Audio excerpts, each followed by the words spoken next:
This podcast is sponsored by dentalmarketing.com, and they have agreed to give the listeners of this podcast a free competitive marketing analysis.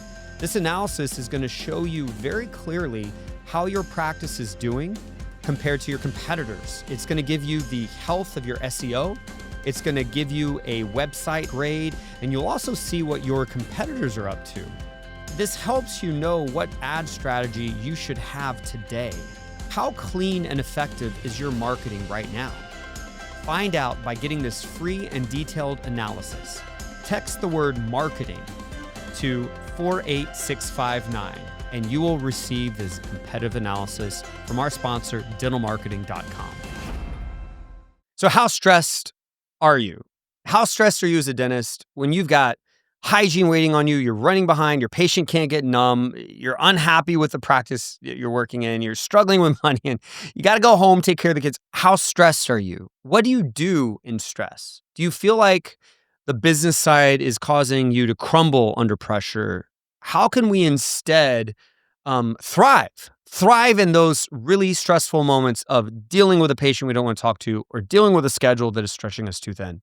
This episode is about stress. It's about the physiology of stress and tips and tricks, things we can do immediately to thrive when we're feeling stress.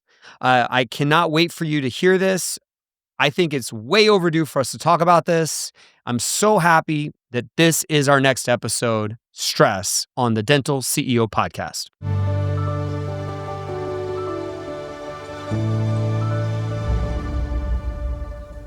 All right. So, Rebecca, again, thank you so much for joining us. I'll tell you that the topic that you're an expert on is a topic that I have felt, I've cried, I've sweated, I've depressed. I've also been happy about this topic. It's maybe at the foundation of what is driving so many challenges for dentists. And man, if there's one episode people need to listen to from our podcast, it's going to be this one. So thank you again for joining us. Real quick, if you could explain who you are, what you do to the listeners. I know we gave you the intro, but if you could put in your words, that'd be awesome. Yeah, for sure. So I'm Dr. Rebecca Heis. First of all, thank you so much for having me on. I'm thrilled to be here. And after that introduction, I'm a little bit nervous, which again should be a good thing because I'm a stress physiologist. And so it is my job to help people transform the stress energy that we all feel. And rather than trying to get rid of it, use it differently to serve us rather than have it stress us out even further. So that's my work. Awesome. And now, you are a keynote speaker. So what kind of groups have you found yourself talking to about the topic of stress management and maybe performance?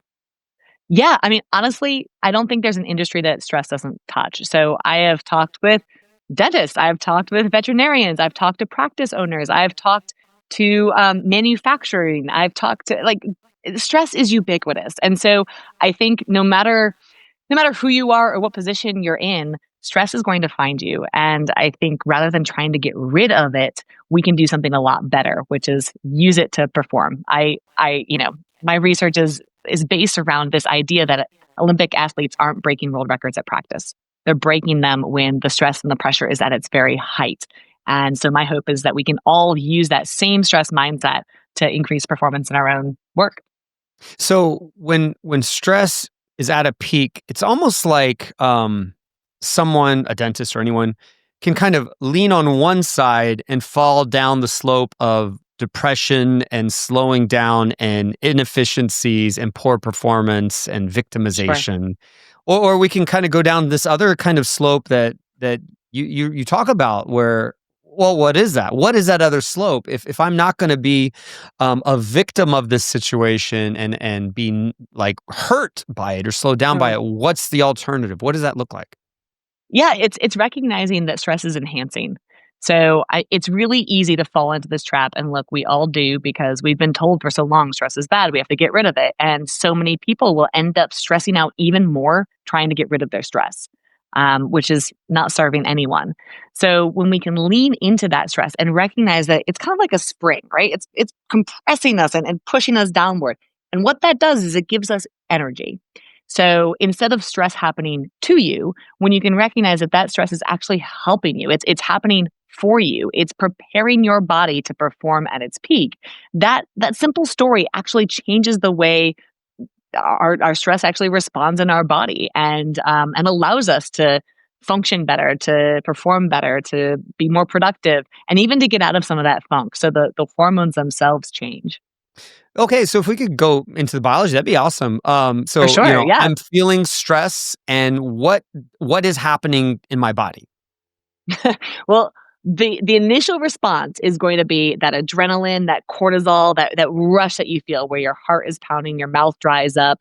And then over an extended period of time, the adrenaline, that like initial spike, will dissipate. But the cortisol can remain really high.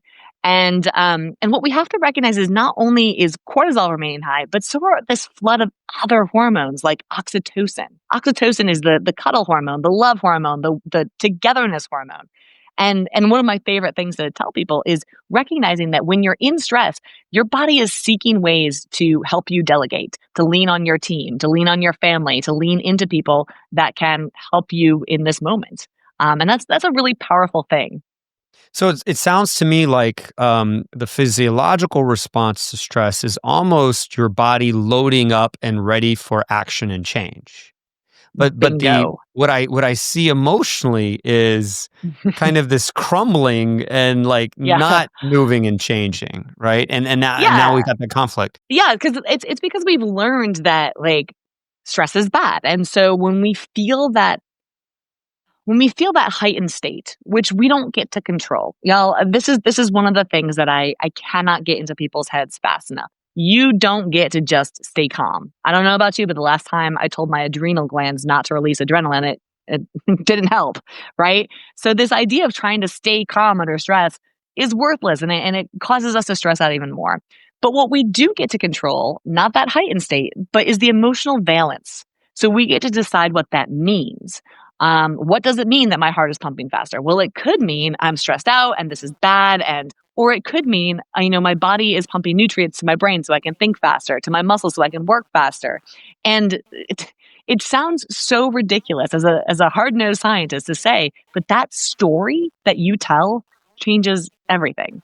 So just that stress mindset shift really, really depends on how really focuses you or helps you fail, one or the other. Yeah. So that reminds me of like when I think about a dentist that is really stressed because they're having to work hard at a practice they work at. They don't own the practice. So Right. it's a practice that they don't control the equipment they use. They don't control the Mhm. people they work with. They can't, you know, change how the marketing is and how the phones are. And so they're almost kind of a victim of what happens from someone else's decisions. And they're having to work hard in an environment they didn't pick. And stress can feel very annoying, negative. It could upset them, it can depress them.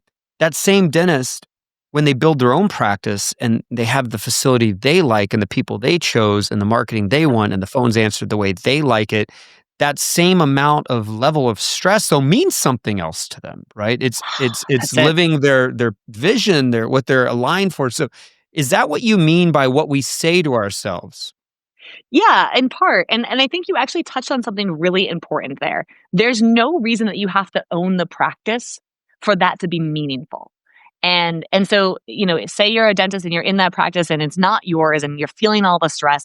The story that you could tell yourself is this is meaningful, this is purposeful. Otherwise, it wouldn't matter to me, right? Stress is really a barometer for how much we care because nobody gets stressed out over their shoe coming untied, right? That's just, oh, it's a thing that happened.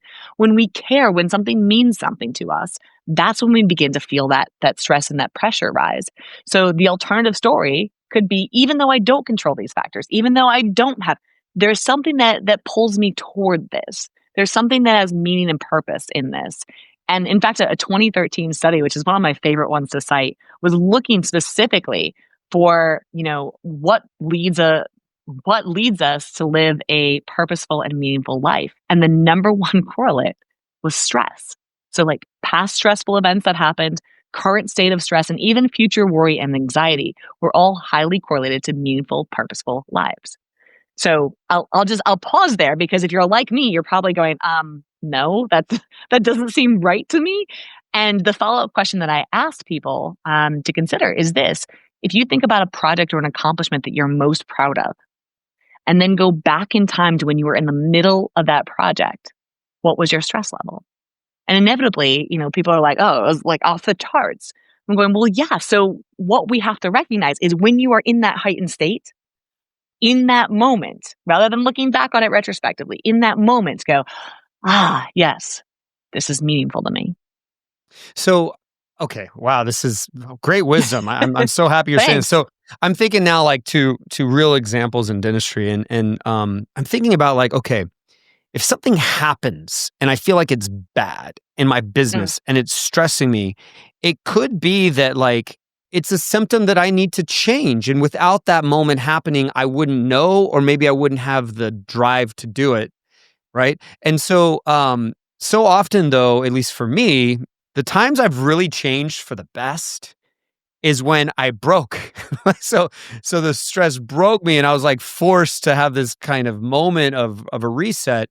I wish I would have had the thoughtfulness and the discipline to see that stress differently before I broke, and have that wonderful change before I was in a way forced to do it.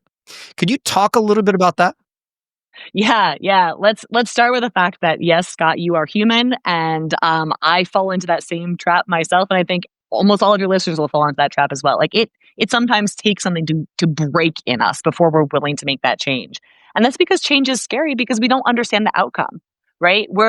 It's really really easy for us to measure the costs of our actions. Well, if I do that, it might not work out. I might fail. I might be rejected. The business could go under. We draw all of these catastrophizing conclusions, which are all possible. But what we neglect to measure there is the cost of inaction. And that's often where we sit. We're like, well, it's safer well, that too is an action, right? Like not moving is an action. And what we have to recognize is so often that leads to that break point where, gosh, if we just taken that step forward, it doesn't mean we fail. We just get data, right? Like, oh, Right. that didn't work out. Now that's data. Now I can switch my trajectory. I can go this way a little bit. I can go that way a little bit. And what you're talking about there are regrets, right? Regrets fester because we never get the data. We never get the what if I had done that? How would that have Mhm. happened? How would this outcome have evolved? And so I think one of the ways to overcome this is really taking those small steps in the stress toward the stressor itself.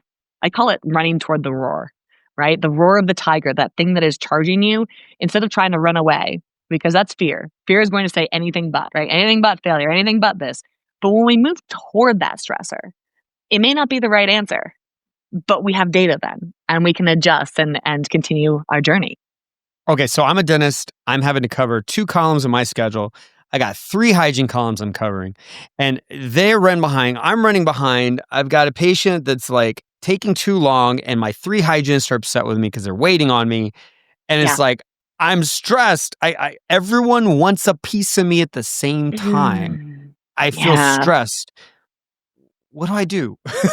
What should I think? I want to run Yes. to the roar. Where do I run? Yeah. What do I do? What do I say? What do I Okay. tell First myself? step. Yeah, great. First step. Is it a tiger? Here's what I mean by that. Is it a tiger means, are you actually going to be dead in 3 minutes? Like, if you do nothing, will you be dead? And I'm not trying to be like Pollyanna-ish here. Like, people have horrible things that are happening to them all the time. I'm not saying smile through it, but if you're not going to be dead in 3 minutes, you have an opportunity to transfer that energy. Okay. So let's not spend any more time on that energy being negative. This is happening for me, not against me. Step 2 is the transfer. Okay, now we're going to transfer this energy. What does that look like? Well, we can't create or destroy energy, but we can transfer it. And that transference is the emotional valence that I was talking about before. What am I deciding this means? This means I care. So here's what we're going to do. We're going to act as if. We're going to act as if we're okay. So we're going to smile, we're going to throw our shoulders back, and here's what's going to have to start to happen, right? Your hygienists that are all upset with you are going to notice that you are smiling, you're doing the best you can, you're giving them the compliments that they deserve, and they're under the pressure that they're maintaining, and your staff is going to react to that. If you go in, and humans again are so emotionally contagious. So if you go in and you're like, just like anxious and moving through and trying to move quickly, your patients pick up on that, your team picks up on that, and everybody becomes more anxious as a result. Slow is smooth, smooth is fast. So we smile, We throw our shoulders back. We begin to act as if we're on time, everything's going well. And that points us along a trajectory where we actually get to serve others in this moment. Now, this is the one that gets really hard for people, because when we're under stress, the thing that we want to do is serve ourselves. Like, we feel like we've got to give ourselves something. And so, we do, I don't know, massages when we get off. We do self-care, all of which is fine. I'm nothing against, meditation. All of that is great. But the number one thing that actually helps mitigate stress is not any of those things that you've heard about. This is from like 90 workplace wellness interventions that we looked at. None of them work, with the exception of one. And that is service to others. So when we point all of that stress energy into throwing our shoulders back, getting curious, putting a smile on our face, and then serving others in that moment, it actually helps mitigate our own stress. Now, it's easy for me to say, it's really hard for us to do. So what I'll say to each of you is sit down with your teams, have this conversation as you're managing all of these rooms, as everybody's running in circles. When we can keep in mind that we are going to do our very best, we're going to throw our shoulders back, we're here to serve others, what it does is it actually becomes this contagious, positive thing, because humans catch feelings, right? And the more anxious and scared and fear-based feelings evolve, the more that's reflected in the entire practice.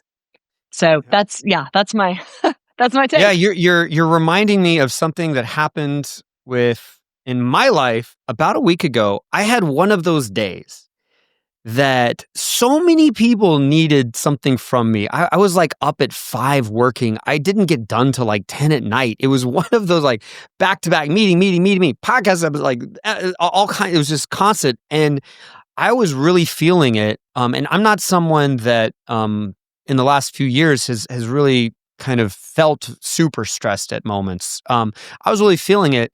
And my wife came up to me. It was like 6 o'clock or something at night. And she thanked me for everything I do and how hard I work for the family. And it was just one little comment. And I was like full of energy, ready to keep going. Isn't that crazy? So proud that when I got home, like done with everything, I was like, it was a great day. Like, because it just completely reframed what I was doing. It was actually for her and the family now. And it was recognized. And that tiny little thing just changed everything, but it was the same tasks. I'm the same person. It was the same day. It was the same volume. So I connect with what you just said with that. She made me realize I'm serving others, and that took away all the stress. Isn't that powerful? Yeah, it's crazy. It's crazy. I love that story. I'm not a mushy gushy kind of guy. That's my fault. I hear you. But man, did it work? I've got another question for you. Let's play another example. Okay, it's not that I'm running around like crazy. I've got a great practice, a great schedule. We're doing well in business. I'm really proud of what we have. But man, this patient is upset. Oof. A mistake was made. And this patient is overreacting. And I don't know if I'm mad at the person that made the mistake or mad at the patient. And now I'm having to talk to him. And I am super stressed because I hate conflict. And I'm in the thick of it now. Oof. So what do I say to myself? What do I do? I mean, I would walk you through the exact same process. But I think here, probably the most important thing that you can hear is curiosity and fear cannot coexist. So this is so, so important, especially when dealing with difficult patients or even a difficult moment for yourself. And the reason for this, I think this is kind of funny, so I'm going to say it. For 200,000 plus years, right, as humans, nobody ever had a tiger chasing them and stopped and was like, oh, I wonder how fast it's coming, right? Like, so this mechanism that allows fear and curiosity, it doesn't overlap in the brain.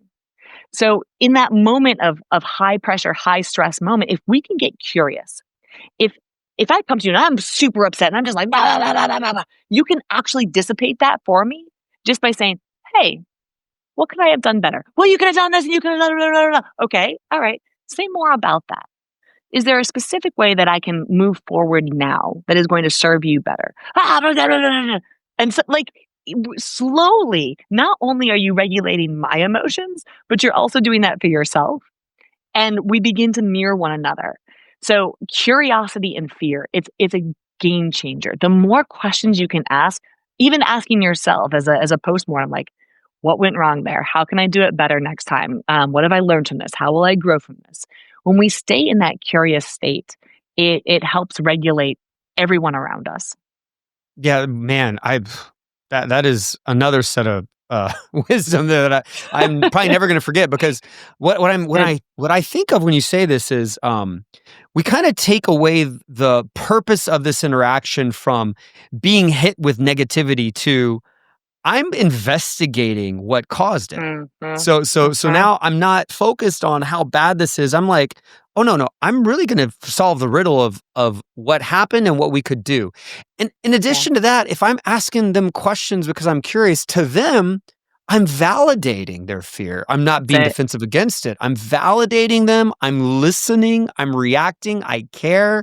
And immediately, like, I can't think of a better response in their mind, but to That's right. validate how they feel about this and to try to really, like, in an honest way, resolve it or figure out what to do, you know? Yeah, So you that was named it, genius. you tamed it. You named it, you tamed it. So, and look, I can't say this enough. Yes, and there will come a point where, you're going to have that client where you can be as curious as you want, you can be as kind as you want, and at some point you need to set that boundary for yourself to protect you. And that could look as simple as, which of these options is going to work for you? If none of these work for you, there's another practice down the street I'd be happy to recommend. Mhm. That's Yeah. it. Right? Yeah. There's a clear delineated boundary so that you also protect your space. Okay, so what we're saying is, we could have a stressful moment with a person or with a situation that falls within something we want or should have in our life, but we could also have people be the people we don't want in our life. We could have situations not be the situation we want in our life. And stress is communicating that to us. So there can be this kind of line that is crossed. So we're either trying to Mhm. be positively, like, get through this moment in a way and maybe resolve to the pressure, or we're saying, oh, this is a sign we need to cut it out. Did I Yeah. say that correctly? Yeah. Yeah, I think so. And people will ask me, "Well, what is that sign? What is that? Where do I stop?" And I wish I had that answer. That is a personal decision, and you'll feel it, right? You'll feel it because when you are constantly working and you're going, "Okay, I'm gonna stay curious, I'm gonna stay curious, I'm gonna stay curious," and you get nowhere, you'll feel when they don't mirror you. And at that point, you just step back, say, "Great, I can't serve this person," right? Like, Yeah. I recognize it's not a tiger. I tried to get curious. I tried to act as if, and they won't let me serve them. In which case, let me help you find someone who can. It reminds me of something. I had a coaching call today, a one-on-one coaching call, and we got to the topic of delegation. What should this person no longer do? And we came to the conclusion that if it's if it's not enjoyable and not productive, we should probably not be doing it. And so stress, so often we could react initially as this is not enjoyable. But that stress could be a productive way for us to grow, right? But if it's not productive, I'm now reminding of this person. I can't help them. I can't serve them. This is not a productive effort, and I don't enjoy it. And maybe that Mm. needs to go. Did I say that correctly? This is so in the scientific field, sometimes we talk about this as type 1, type 2, and type 3 fun. So bear with me on this. Type 1 fun is like I get together with my girlfriends, we go out, we have a drink. It's just fun. It's what you describe as fun. Type 2 fun is like I don't enjoy it at the time. I'm in the middle of this really tough surgery, or I'm climbing a mountain, or I'm running a marathon, and then I finish it and I look back and I was like, yeah, let's do that again. Like Oh yeah, there's a story there. that's Yeah. me on a row Yeah. machine. I hate the There it row is. machine, but I feel so good when I've conquered it. Yeah. All right, type Yes. 2. Perfect. So that's the kind of stress that we're like, "Oh, in the moment it doesn't feel good until we train our brain that it can feel good, right? And that this is meaningful and purposeful as we're doing it." And then type 3 fun is this fun it's not fun. It's not fun when you do it. It's not fun afterwards. It's not fun in retrospect. There's no good stories that come of it. Type 3 fun is the let's cut and run. Okay, so if I kind of take this down one last little path, Yeah. You've got something you said something that I wrote down from one of your lectures, and you talked about don't tell yourself to calm down, or don't tell someone else to calm down. It's not Yeah. about calming down. And this is a continuation of what we've already been saying, but could you kind of describe that a little bit? Sure. Yeah. I mean, one of my favorite things to ask people when they ask, like, what should I do? And most people will say when they're stressed out, the advice they give to themselves is to calm down, which first of all is physiologically impossible, right? I've never looked and spoken to my adrenal glands and had them respond by not releasing adrenaline. Like it's just Yeah. not, it's not Yeah. physiologically possible. And the second thing is we're actually continuing this cycle to stress ourselves out more, because if you've ever, gone to your wife, for example, after a long day and is like, oh my gosh, this happened, and I'm so stressed out. And she looked at you and was just like, oh, well, just calm down. I can't even imagine what what you would want to do or say to her, right? And yet this is the advice that we give to ourselves all the time. Like, oh, we'll just calm down. Instead of trying to calm down, which actually creates more anxiety because we're trying to fake out, we're really lying to ourselves, right? Like I'm feeling this heightened state and we can't get rid of that energy. Instead, we can choose to transfer that energy and say, "Oh, I'm excited." Now, what a lot of people will get wrong here is they'll think, "Well, then my stress and my anxiety just goes away." No, it doesn't. It doesn't go away, right? It's still going to be right there. The only thing you've done is added an alternative, an element of, oh, maybe there's excitement here as well. And again, because humans mirror one another, if you bring a level of excitement to that heightened state, people see that and reflect back to you. Oh, maybe this is an adventure. Maybe this is something that I can learn and grow on, rather than just reflecting back to your own anxiety and fear. So if I kind of think about everything you've said on this episode, which has been freaking incredible, and I try to apply it to just me personally, which I don't know if I'm like other people or not, but I think to myself, all right, I need to trick myself in a way. I need to train myself to approach stress from a different angle. So when I feel stress, maybe I need to first know that's what it is. Oh, this is a moment of stress. Not label it as, oh, she's a bitch, or like, or there, Yeah, that's not fair. Or yeah, no, I'm just like, oh no, this is a moment of stress. And then I need to say, this is my time to rise. This is my time to serve someone or to achieve something. This is my time to lift up and get to this better level, this better moment. And that would take advantage of my heart rate going up, of my hormones. That would take it like, I'm ready. Okay, I'm ready. We got this. And I go, and that attitude could trick myself into not being negative, and it could infect others with positivity potentially, so that together we're like almost a snowball effect. We're feeding off of each other then in this moment and getting out of it, which is what what the universe wants me to actually do, to get out of it, not to be run over by it and just splattered on the ground complaining that I'm a victim. Did yeah. I? It wants you to. I mean, like, yeah, you nailed it. In fact, Okay. I encourage people to run to the roar. Right, Yep. that Yep. thing that is stressing you out, that tiger. What happens when you run at it? And that's exactly what you just described. I know what you are. I see you. I see the fear. Like, let me go after it and know that my body is here supporting me in this stress. Yeah, that seeking of discomfort. And this is I'll go down this rabbit hole really quickly, and then you can use it or not. But you Yep. hear all the time, like, well, get out of your comfort zone, seek that discomfort. Yeah, that's fine. But recognize you're not tamping down. This is not exposure therapy, right? You're not trying to reduce your stress response in those moments. You're actually seeking that stress and teaching your brain to operate and think differently in it. So that stress response is still going to come. Great. Let's use it. Yeah, the most productive people I know, the most I'm thinking through my kind of Rolodex people, the really emotionally Hmm. mature people. I mean, shoot, I'm describing my wife. She's insanely intelligent and emotionally mature and like super productive. They handle stress differently. They handle these moments of pressure in a way that it can almost look like a superhero sometimes. And it doesn't, it's like a positive part of who they are, and they can laugh about things. And I now see the connection between that and what you're describing here. I cannot thank you enough for being so open and direct and honest and helpful and sharing wisdom with our little dental community. Before we wrap this up, how can people connect with you, learn about you, read about you? Where would they go online or on social media? Could you explain that, please? Yeah, absolutely. Thanks, Scott. The easiest place to go is to my website, which is just Rebecca Heiss, HEISS.com. You can find me on all the socials at Dr. Rebecca Heiss.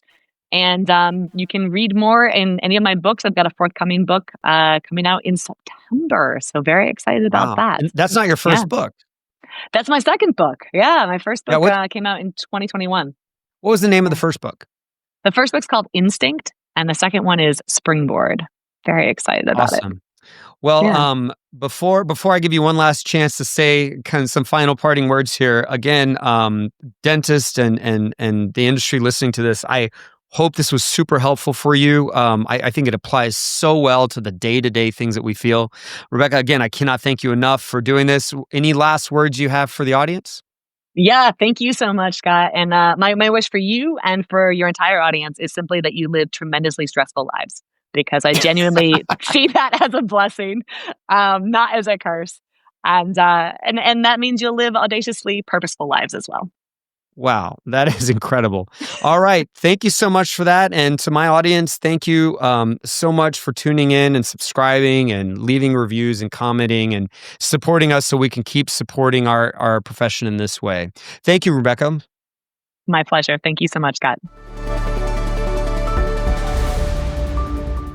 What a cool episode. So let's do the dental download here. How does this apply to dentistry? You know, we kind of already applied it to dentistry with those two examples.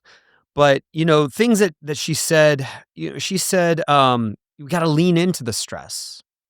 We have to lean into it. We have to recognize that stress is actually, it's a purpose for us to become better or good or have a positive result.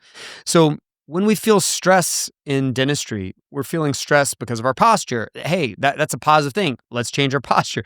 We're feeling stressed because our schedule. Okay, well, let's either know that this is expected and acceptable to happen every now and then, lean into it, serve other people, be calm. Well, hold on. She said, don't be calm. She said, don't calm down, but be slow, be positive is what she said, and that will be infectious to others. She talked about how if we allow stress to get us jittery and breaking and crumbling, and we have these harsh reactions, that will cause others to be freaking out, right? Our freak out causes others to freak out. She said when we feel these moments of stress in the dental practice, we need to recognize that this is a positive thing, okay? Now's the time for me to excel. Now's the time for me to perform. Now's the time for me to serve other people. And I'm going to do it in a positive way to help everyone. So if we're running behind in hygiene, got it. Hold my beer. I'm on the way. And I am going to help you, hygienist. We're going to do this positively. And by the end of the day, I hope that I helped you. I hope that you can recognize that. And if a patient is not getting numb, got it. They're not getting numb. You know what? Let's just get them. I'm going to do everything I can to get them numb. We're running behind. No problem. I'm going to serve my patient, though, as though we're not. And when we see the next patient, I am going to explain to them how we're taking care of someone and how sometimes that happens and how if they need my help, I'm going to be here for them. I'm going to make it positive. If I've got a patient mad at me, you know what? I'm going to be an investigator. I wonder where this is coming from. What could I have done differently? And I'm going to be very open and vocal about this. Patient's mad because of something we did or didn't do. Let's talk about it. I'm going to ask them questions. I'm going to put my focus on finding the answer instead of being mad and emotional and letting that emotion kind of run me over. She said, harness the power of stress, harness it to boost performance instead of getting run over and splattered on the road with it. And remember, in the very beginning, she said something like, world records are broken, not during practice. Not during practice. The greatest achievements don't happen during low stress, easy practice. World records are broken in those highest stress moments. And that stress elevates them up. It boosts them up. It boosts their performance because they can harness that. She mentioned this kind of framework, said recalibrate, reframe, realign. So when we have that stress, we kind of recalibrate ourselves to be ready to harness it. We reframe the situation to be a positive situation, and we realign our actions to then do what's needed in that moment so that the stress subsides and goes away, and we've achieved and accomplished something great. And all of that kind of makes sense, I think, for the stresses we expect and we accept. The stresses that are normal, that need to happen, or the stresses that make us better, that enable us to have the energy and focus and drive to change. But sometimes the stress comes from an unacceptable situation, a situation that stress can be a wake-up call that we need to stop or cut out. And we kind of talked about that, where we can have people in our lives that they're not productive for our life and we're not happy with them. We can have tasks in our life that are not productive, that don't bring us happiness. We can have tasks in our business that are not productive, that don't bring us happiness. And if those non-productive, non-happy areas are causing the stress, it might be best to say, I'm going to separate from that. We are going to cut that out of our life, of our business. So the example of the wrong person or the wrong kind of system, right? Sometimes we have to get knocked down and broken. We have a heart attack only to realize, God, we got to cut this bad habit out of our life. It's not productive. It's hurting us.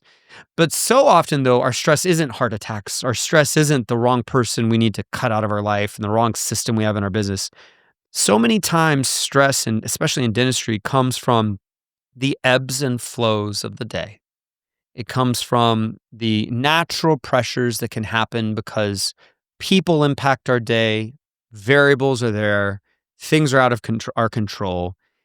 Can we be the positive person that's super productive when stress happens so that the stress goes away and we got a great outcome? I mentioned for me, that's what I need to be. When stress happens, I need to brainwash myself. Okay, this is my time to rise. I feel stress. All right, I got this. This is my time to rise. I am going to positively perform. I'm going to use the elevated heart rate and this kind of the markers of stress to my advantage. I'm going to positively perform. And look, I can look back and say, I want less moments like that. So maybe we do need to tweak this system or train that person. There are lessons to learn from the stress for sure. But in the moment of stress, I'm in that battle. I may not want to be there. I may not like it. I may not have thought it would happen. But when I'm there, I need to win. And winning says I'm lifting myself up in a positive way, and I'm using this moment to perform and achieve. And when we're through that moment, when we're through that pressure, let's kind of finish this out by looking back, by understanding and saying, okay, is there a lesson here? Do I need to change a behavior, a habit, a decision, a person, a system? Do I need to change my business? Is there something that I need to learn from this? To me, that all happens without us having to go so far with stress that we break. Because when we break, we could do irrational things. We can have very unproductive results, detrimental results.